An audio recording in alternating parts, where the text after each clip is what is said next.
पारादीप रे पहुंचिले सर्वभारतीय श्रमिक नेता श्रीजुक्त तन्मय कुमार जेना।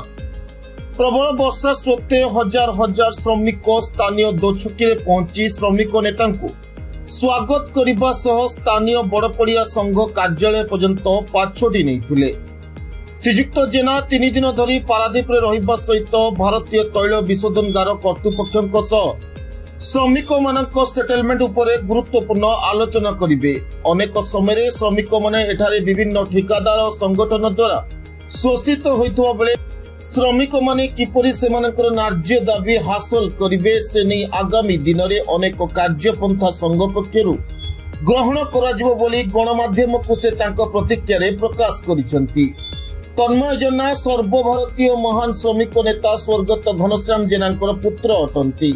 श्रमिक जो शोभा यात्रा वर्षा सत्वे श्रमिक मैंने स्वागत करते दिन कार्यक्रम रही कौन कौन कार्यक्रम श्रमिक आमर जो कार्यक्रम रही तार प्रथम हूँ काली आमर आईएसएल सहित जो सेटलमेंट पाई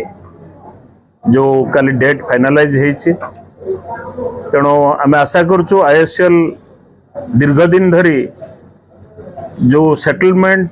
पूर्व से जहाँ से मिलनी आम आशा करूँ एथर निश्चित ये जो श्रमिक मानकर केमिति भविष्य उज्जवलमय हम तापाई निश्चित आम मैंने चेष्टा करूँ जे सेटलमेंटा बहुत भल सेटलमेंट हो एवं आशा करुचु जमीती अतीत भी आमर यूनियन जे महान नेता जेना साहब कर आदर्श आज पर्यंत परिचालित निश्चित यही आईएसएल श्रमिक भाई मानक बहुत किसी आगु काम कर जेना साहब को जो भाव में स्वागत करा वर्तमान तन्मय सर से स्वागत कराई वर्षार श्रमिक मैंने पछमुंजा दे नते भल पाइबा कौन नहीं आज भी यही संगठन जेना साहब कर आदर्श और नीति नहीं चली एवं जेपर्यंत आम यही संगठन में रहिबु महान नेता जेना साहब कर आदर्श नीति नहीं चलू से विश्वास लोक मानकर आज पर्यंत भी अच्छी ये संगठन केवल श्रमिक मान काम करे ये दलाली करेनी। आज पारादीप जिते गुड़े अच्छी संगठन समस्त मैनेजमेंट सहित मिसिकी लोक मानू जो दयनीय परिस्थिति बाहर कर पारना आम आशा करूँ निश्चित भविष्य दिन में आम ये लोक मान भल भाव कार्य करूँ एवं लोक मानकर उन्नति निश्चित चिंता करूँ।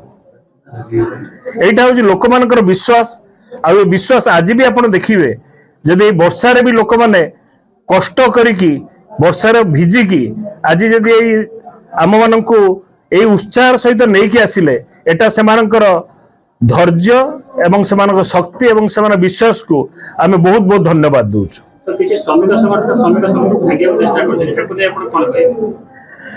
आज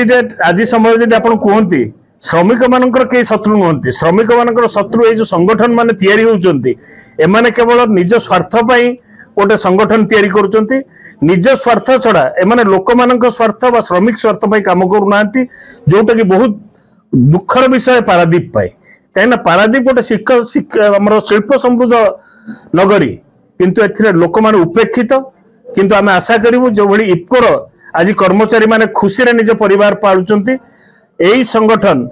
आगामी दिन में जेते गुड़े आमर इंडस्ट्री अच्छी पारादीप जो माने आमर श्रमिक भाई माने जो माने आमर मेंबर होइचंती समस्त काम करिवो एवं भविष्य से इपको को जो भली फैसिलिटी मिली से फैसिलिटी अन्य इंडस्ट्री भी मिलवा को आम निश्चित चेष्टा करिवो। पारादीप नाथुराम को रिपोर्ट ना ओडिशा न्यूज।